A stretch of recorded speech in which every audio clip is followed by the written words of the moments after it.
Well, Benatti. We're finally here.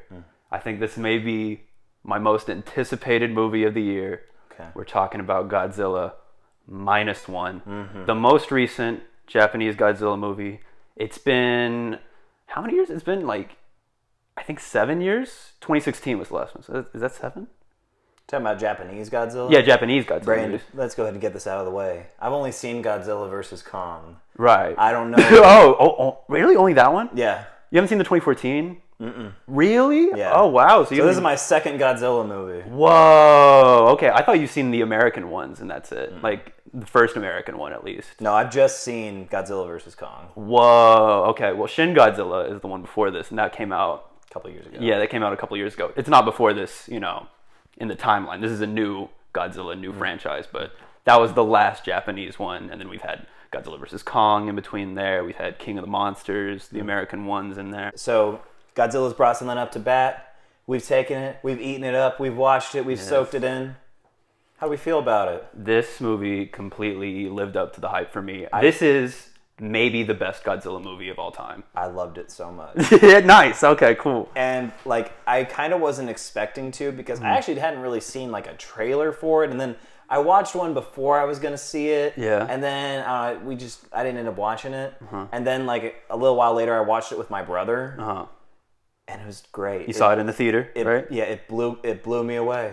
Go see it in the theater while it lasts because... it'll be gone soon. Well, it was going to be gone soon, and then it was doing so well that they like extended the run, and then they've extended the run again. So we've gotten like 2 or 3 more weeks with it now. Okay. So go see it fast. It may even get more weeks though. We may get a whole month to see this movie, which is crazy for a Japanese Godzilla movie because I think Shin was only in theaters for like a week or 2. All right.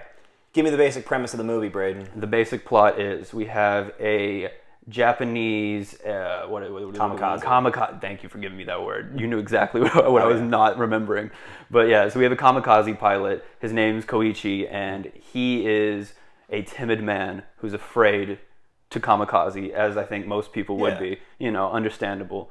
He lands his plane, and he has an encounter with Godzilla. After that, you know, we're in World War II. Japan is decimated, not by Godzilla, but by the war. Yeah. And then he sort of gets this makeshift relationship with one of the survivors and not her child, but a child they find. They get a little makeshift family going. But of course, Godzilla comes back to ruin everything. And our main character deals with a little bit of survivor's guilt and PTSD, etc., etc. That's the basic gist. We got to stop Godzilla. Yeah. Real quick, I assume people know this, but just to explain for anyone who may not know, kamikaze pilots in World War II were Japanese suicide bomber planes. So basically, when he returns home and people realize that he didn't die, that he basically abandoned his duty, and that brings a lot of shame and dishonor onto him. Right. I mean, I would say his family, but his family was also murdered by the bombing in the war. Yes, but there's that one girl. Was it his friend or it was his neighbor? His neighbor. Okay, yeah, and he was real close with her, and she really condemns him for it. So, yeah. But yeah.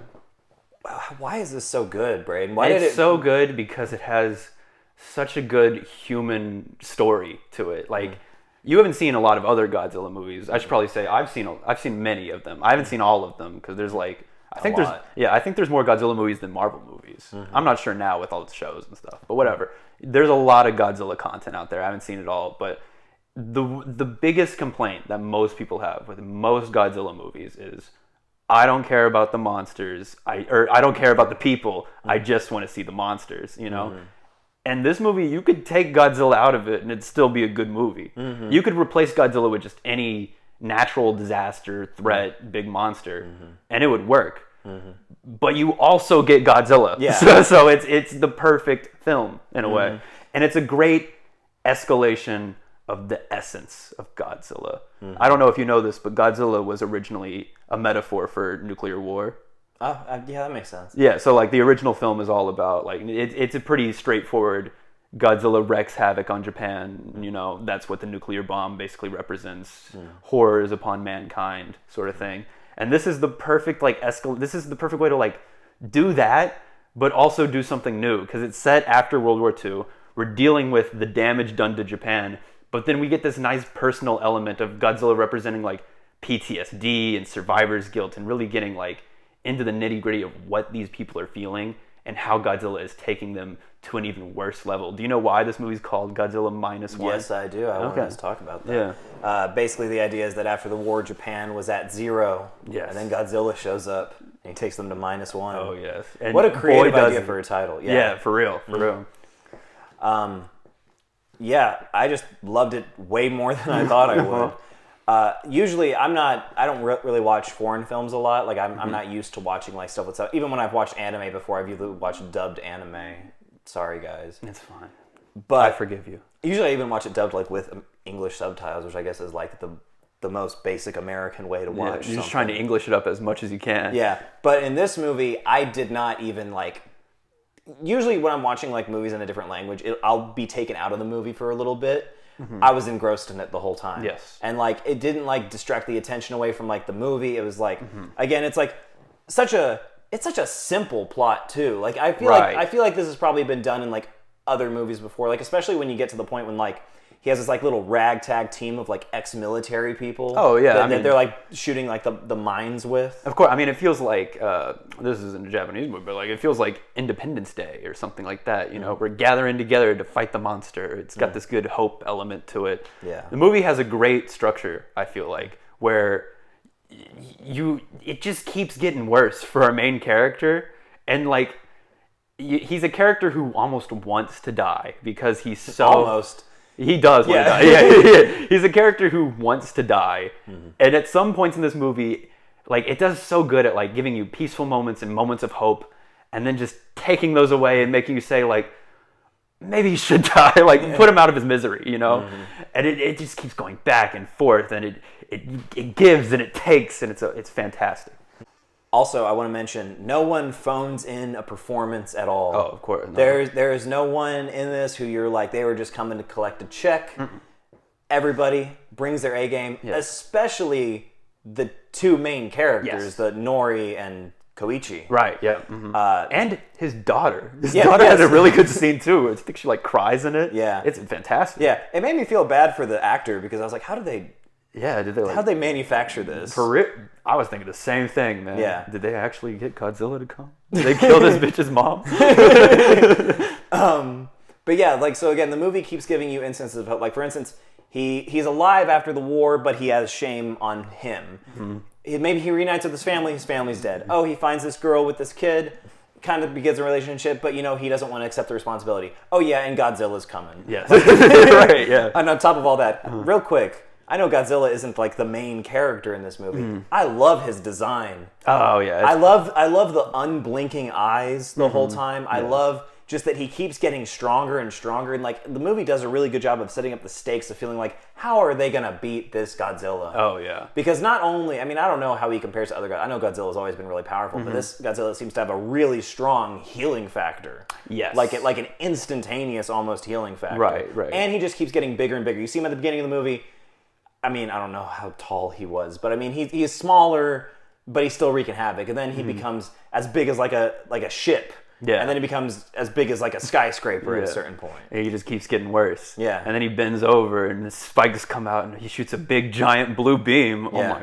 Oh my fucking God. We got to talk about that scene. Looks great. It looks amazing. Bro. It's something that like I've seen Godzilla fans talk about, you know, and they say like me seeing like the beam, him like shooting his beam in the trailer, and you're like, oh my God, that's awesome. And then you see it in the movie and you're like, oh no. Like it's like, holy shit, it's coming. And then he just decimates Japan. Yeah. You root against Godzilla, which I think like is kind of rare for a Godzilla movie. That's true, because there is like a lot of Godzilla movies after, I'd say right after the first one even, like Godzilla immediately becomes goofy and corny and cheesy. As soon as they start getting him to like fight other monsters. I mean, some people would argue that those have like serious tones.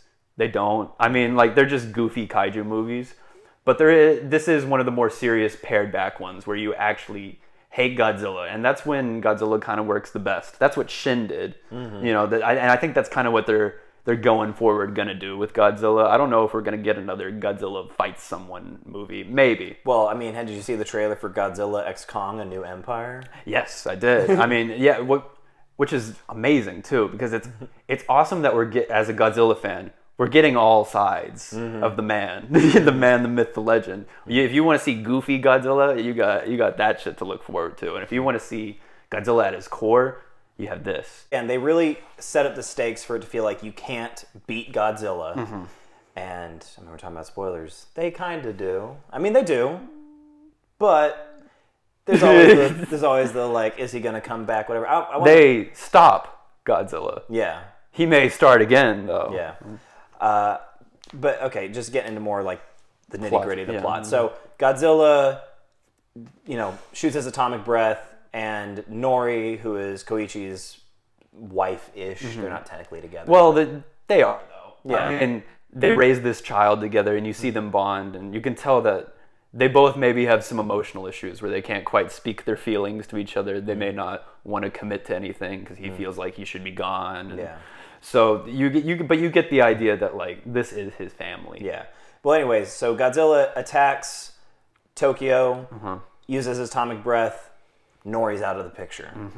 And it's devastating. You feel heartbroken for our main character. Now he has to raise this child alone. And like, what's even cool is they go into like this thing about where he wants to kill Godzilla with everything he has, and he has an opportunity to, because he realizes, okay, Godzilla's weak in the mouth. If I kamikaze into his mouth, maybe that'll kill him and get rid of him. And I can finally fulfill my duty and all that. But now he has this kid that is dependent on him entirely. So it's like, is it going to be more guilty for him to live or for him to die? Yeah, he has to fight his own self-conscious, essentially, and say, like, do I stay with my daughter, or would it be better for my daughter if I was gone? Not only by him killing Godzilla in this scenario, like, is going to save a bunch of people, but earlier in the movie, after he ditched the kamikaze mission, he stopped at this island, and then Godzilla killed a bunch of mechanics. Everyone but him. But one other guy, too. Yeah, one other guy. Yeah, but he basically killed all of these mechanics, people who weren't even really in the war, and it's because he didn't. Now, even if he did shoot him with that plane gun, it probably wouldn't have taken down Godzilla. Of course, yeah. But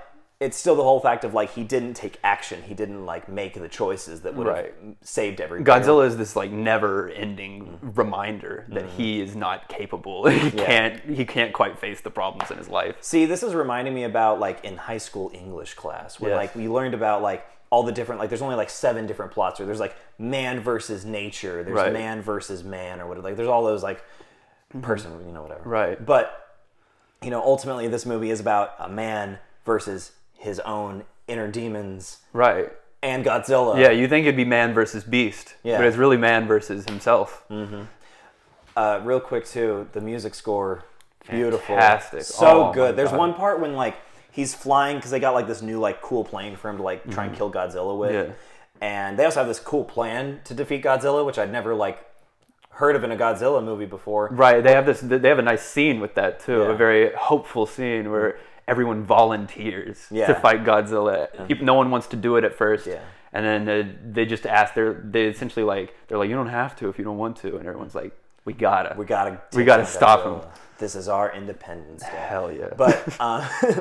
But their plan is to sink Godzilla to the ocean floor. And then if that doesn't work, bring him back up and hope the recompression, like, and it kind of works for a minute, but then, so that plan, because he gets to Tokyo way sooner, so then they need Koichi to, like, fly him back. I don't mean to keep recounting the whole plot, I just think it's kind of important. And then Koichi ultimately kamikazes Godzilla, but he survived because they installed a ejector seat. Yes. And so they essentially defeat Godzilla for as far as they know. What I like about that, too, is, like, it seems like a cop-out almost to, like, oh, you give him an eject button. Like, now he doesn't have to make any choices or whatever. Like, obviously he'll live. But, like, what I like about it is his character is so strongly wanting to die that even giving him a cop-out of the eject button, you still don't know if he's going to press it. Like, they don't tell you that he has the eject button. They kind of cover afterward. Yeah, you can kind of guess, though, because there's a scene, like, when they're talking about his plane where he's like, I added something new, and then they just cut, and so you kind of assume. Well, he said I think he meant I added something new, and he showed the bomb that he had put in the plane. Like, he said that they had put it in a bigger bomb. Really? Okay. But either way, I was imagining what happened was, because there's a part where he's like, pull this red lever before you kamikaze, because it's the safety. Yeah. I thought that what the guy did the mechanic guy, is he actually put in the ejector seat like against his will. And then it would still kamikaze. But they have a little flashback. They explain that he knew that the ejector seat was in there. So I guess it gave him more like authority and autonomy to give him like the choice to pull it instead. It's great.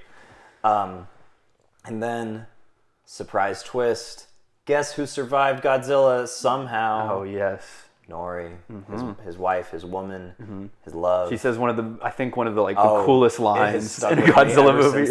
Yeah. Has your war ended yet? Yeah. Oh my Is your God. war finally over? Yes.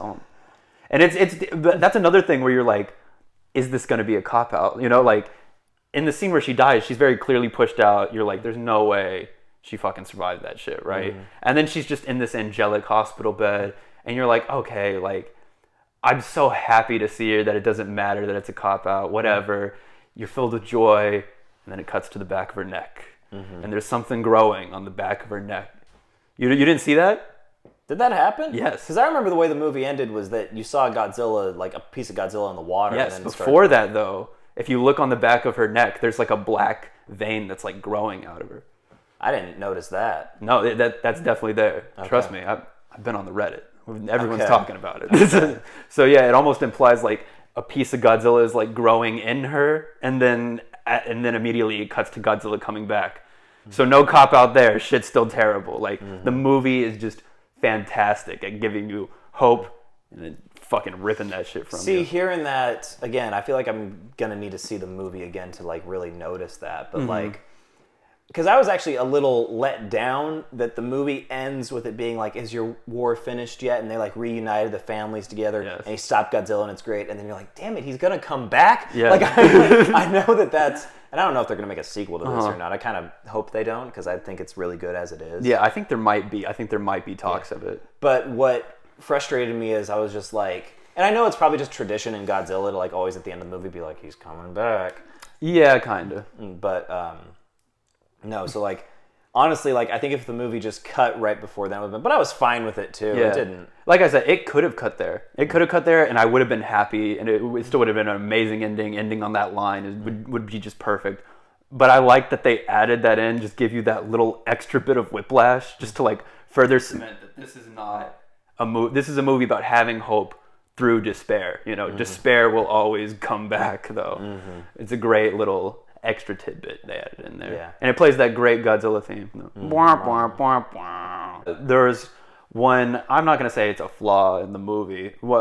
This is just a complaint I've been seeing around. I don't know if you have any flaws with this film, but a lot of people talk about, they say they get bored like midway through, or not midway through, but like when we're coming in on the third act and everyone starts planning things. That's when like it really slows down and we get rid of Godzilla for a little bit. He just goes away, as he does in every Godzilla movie. This is sort of like par for the course. He destroys the city, and then he's gone for a while for some reason, you know? Yeah.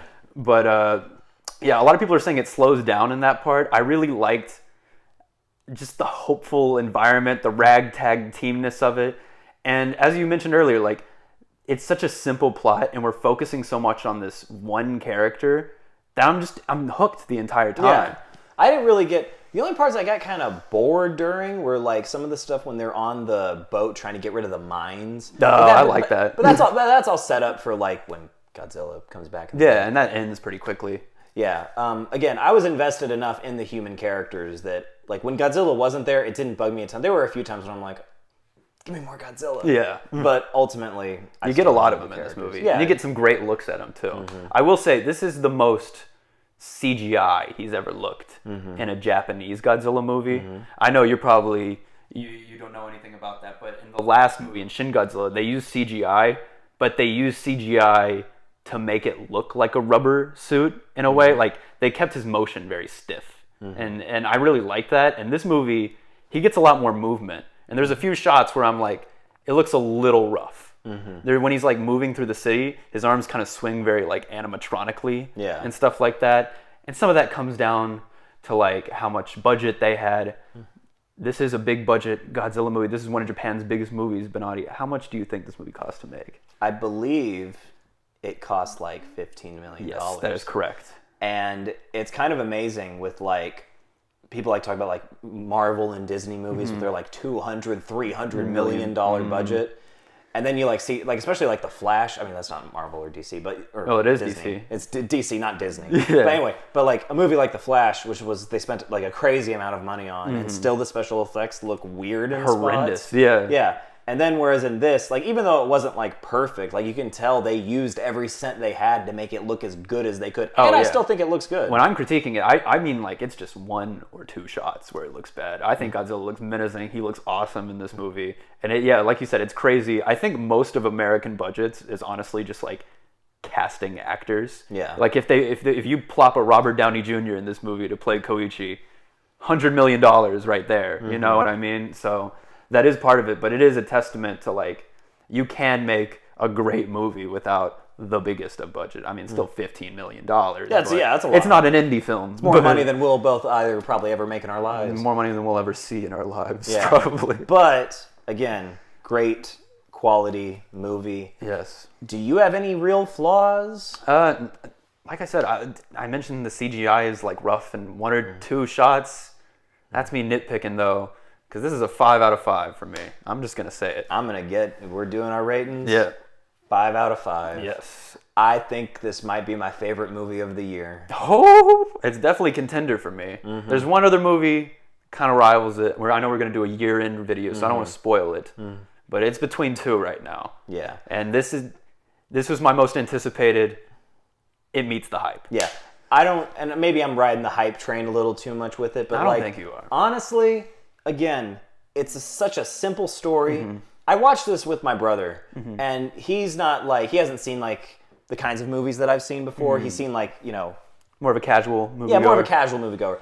And I was worried that like there were going to be things that were going to take him out of this movie, but he even walked away from it saying that like, I loved that. He gave it a 5 out of 5. Nice. I got him a letterbox. Yeah, and you are someone who doesn't even watch Godzilla movies. You know, like you watched Godzilla versus Kong. I don't even think you loved that movie that much. So it's great to hear that you loved this movie. Yeah, you've got a good introduction to Godzilla. I mean, great cinematography, great acting. Yes. Great story. Yes. Perfect amount of Godzilla. Yeah. Cheesy in like a good way, but like it also, but only at times. It didn't feel like nostalgia bait really. Like it didn't feel like they're like, oh, let's throw in the old Godzilla thing because whatever. It felt genuine, and it's like this is the kind of thing that I want to see going forward with like other things that are adapted from previous properties, like reboots and stuff. Like whenever they do whatever the next friggin' Superman or Batman or whatever, I want it to like. I just want to be more like this. I want more reboots like this kind of movie. Anything else you want to say? I think that's it. All right, let's bid the video Godzilla noise adieu. Have a great day.